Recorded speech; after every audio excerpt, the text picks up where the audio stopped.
प्रांगण, सभामंडप, कळस, गाभारा आणि दीपमाळ ही सर्वसामान्यपणे मंदिराची परिभाषा.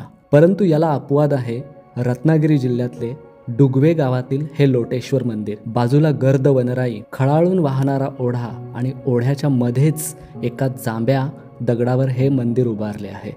कोकणातल्या इतर मंदिराप्रमाणेच लोटेश्वर मंदिराला गायीची आणि शिवपिंडीवरील दुधाच्या अभिषेकाची कथा आहे. तत्कालीन या कथेनुसार येथील ग्रामस्थांना पौष महिन्यातील सोमवारी या शिवलिंगाचे दर्शन झाले. तेव्हापासून पौष महिन्याच्या दुसऱ्या सोमवारी गायीच्या गुराख्याचे जेवण म्हणून नैवेद्य केला जातो. लोखंडी शिडीच्या 20 पायऱ्या चढून मंदिरात पोहोचता येते.